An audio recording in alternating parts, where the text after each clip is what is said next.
দেখেন ওনার মরিচ গাছগুলোর মরিচের ফলনের অবস্থা, এমন ফলন হইলেই মানুষ বলে আসলে বাম্পার ফলন হইছে। ঠিক না ফাহাদ? ঠিক না ইমরুল? দেখছো না, মাশাল্লাহ মাশাল্লাহ কত সুন্দর আসছে, দেখছো মরিচগুলা। ব্যাপারটা আসলে লাগানোর না, ব্যাপারটা আসলে বিক্রি করার না, ব্যাপারটা আসলে যে আপনার কপালে যে আল্লাহ এত সুন্দর রিজিক লেখা রাখছে, নিজের জন্য হোক মানুষের জন্য হোক, সেটাই অনেক বড় ব্যাপার আসলে। ঠিক আছে, আর ওইখানে দেখো একটা ফুলকপি আছে 2-3টা। চলো ইমরুল,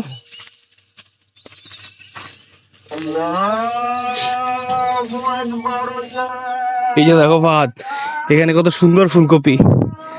যদিও ফুলকপিটা মনে হয় অতটুকু হয় নাই, অতটুকু সিস্টেমেটিক হয় নাই ফুলকপিটা। যাই হোক, উনি ট্রাই করছে আর কি কোন জিনিসটা ভালো হয়।